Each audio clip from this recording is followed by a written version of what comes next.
Pristatome jums naujos kartos koncentruotas chelatinės mikrotrąšas su biostimuliatorių kompleksu Nanoferti.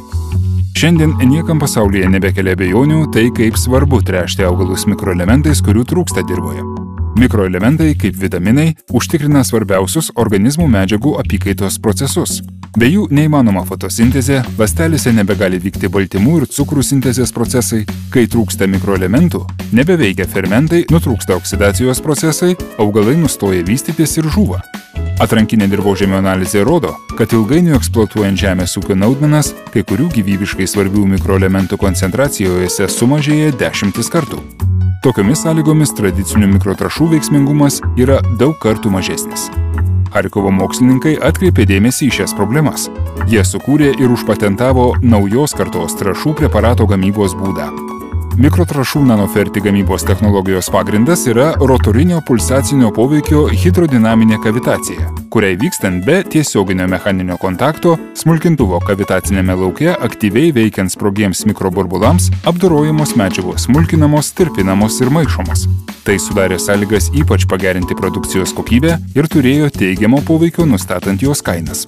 Skystosios mikrotrąšos Nanoferti – tai tirpstantis vandenyje organiškai surištų chelatinių mikroelementų kompleksas, papildytas gamtinių energetinių rūgščių, tokių kaip obuolių, gintaro, vyno, citrinų rūgštis ir jų biologiškai aktyvūs junginiai priedo. Siekiant sumažinti į trąšų sudėtį įeinančių mikroelementų toksinį poveikį ir padidinti biologinį trąšų prieinamumą, Nanoferti trąšose naudojami plačiai taikomi medicinoje chelatinantieji antidotai, kaip elementai skatinantys junginių susidarimą. Šios trąšos turi net 18 komponentų. Į mikrotrąšų Nanoferti sudėtį įeinančios išvestinės rūgštys dalyvauja svarbiausiose organizmo medžiagų oksidacijos cikluose, atlieka skirtingų stadijų energetinių procesų aktyviklių funkciją, skatina adenozinfosfatų kaupimąsi ląstelėse ir gerina jų aprūpinimą deguonimi. Jie daug kartų padidina augalų atsparumą ir jų gebėjimą prisitaikyti prie nepalankių aplinkos sąlygų. Preparatas netoksiškas, ekologiškai saugus, bekvapis, nesukelia alergijos. Nanoferti mikrotrąšų poveikis sudėtingas, kompleksinis.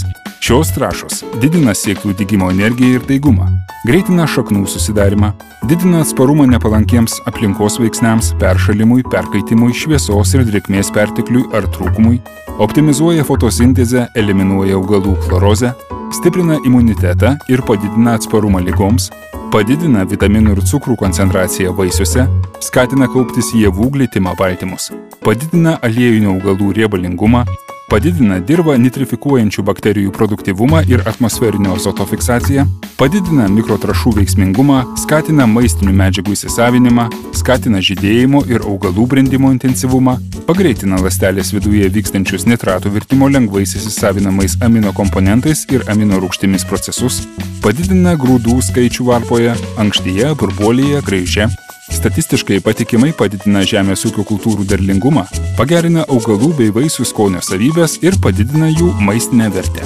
Tam, kad įsitikintumėte šių trąšų veiksmingumu, parodysime jums keletą kontrolinių ir Nanoferti trąšomis apdorotų įvairių kultūrų laukų. Dabar matote kviečių lauką, kuriame naudotos Nanoferti trąšos grūdinėms kultūroms.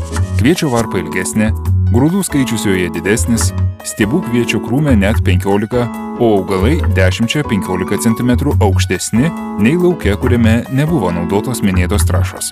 Akivaizdu, kad ir derlingumas čia bus didesnis nei trąšomis Nanoferti grūdinėms neapdorotame lauke. Saulėgrąžos tręštos mūsų trąšomis yra storais stiebais, gerokai aukštesnės, sodriai žaliais lapais ir anksčiau pražydusios nei esančios kontrolinėme lauke. Atkreipkite dėmesį kukurūzus gretimuose laukuose. Kukurūzai apdoroti Nanoferti trąšomis yra atsparesni ligoms, greičiau subręsta, augalai akivaizdžiai stipresni ir sveikesni. Dabar pamatysite 2 sojų laukus. Pirmajame sojos sėkla buvo apdorota Nanoferti mikrotrąšomis. Antrajame lauke nenaudotos jokios trąšos. Matome, kad augalai kontroliuojamame lauke sveiki ir stiprus, neabejotinai duosiantys didelį derlių. Antrajame lauke augalai skurdus, silpni, vietomis net sunykę. Šis pavyzdys neleidžia abejoti kompleksinių chelatinių mikrotrąšų su biostimuliatorių kompleksu veiksmingumu. Trąšų platintojas Lietuvoje